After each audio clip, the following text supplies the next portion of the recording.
Hi there. In this third video in the basic series, I'm going to show you how to work with the paintbrush tool and later on how to save an edited photo.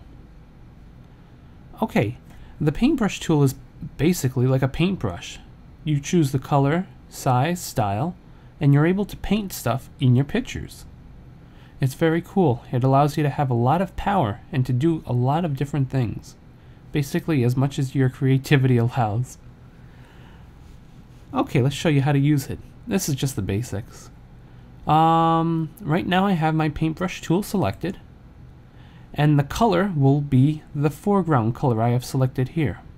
At the moment it's black, and so that's the color you're going to paint with.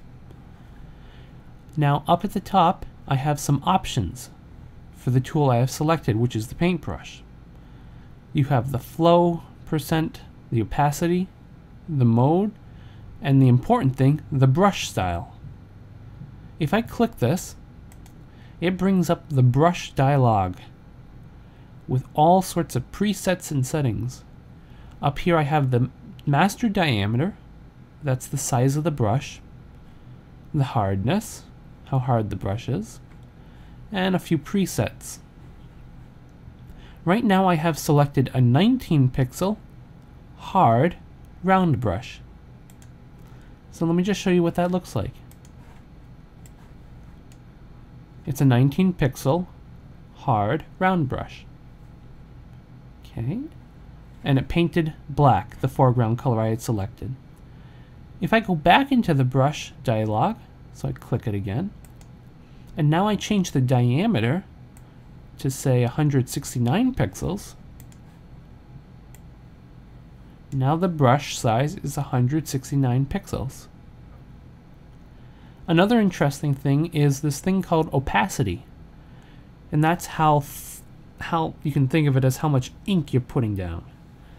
100% opacity means it's going to paint 100% of what you're painting.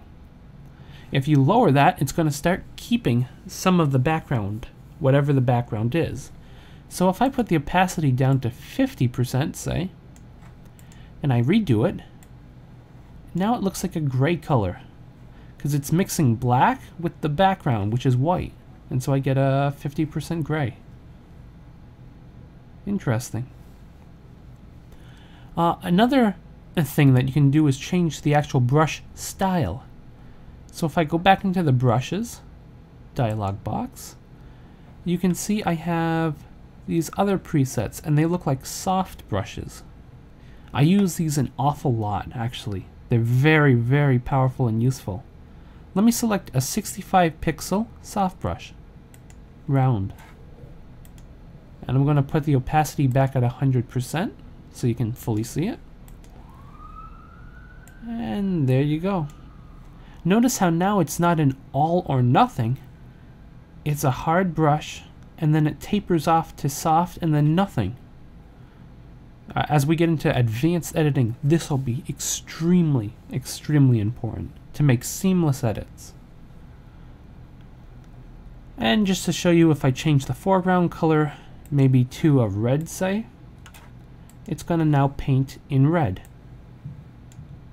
Very cool. Well, that's the basics of how to use the paintbrush.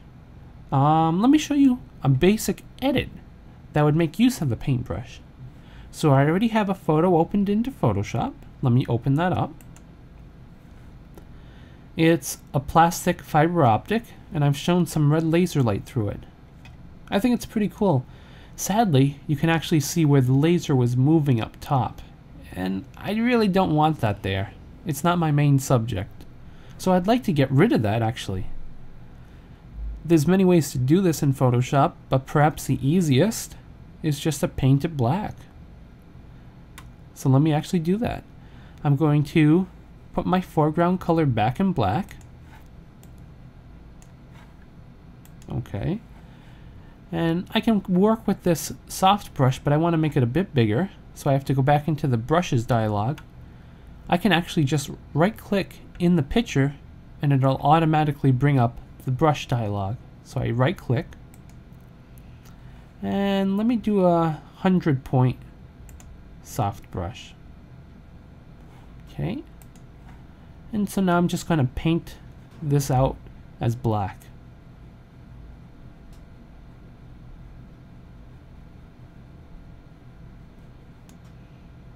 Okay, and there we go. Very simple, very quick, and it worked good. And so now I got rid of that.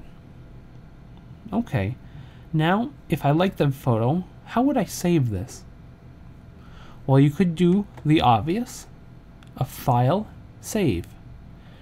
But that's going to overwrite the original file. And I personally do not like to do that. I always like to have the original, just for reference, or if I want to go back and edit the original. So I don't like to overwrite it by doing a file save. What I actually do is a file save as. This will keep the original and it'll save my edited file as a new file. You can type in a name such as red fiber. And then you have to select the format.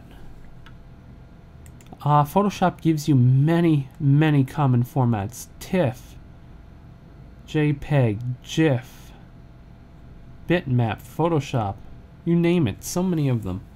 I like to work with JPEGs for my actual images, so I'm going to select the JPEG.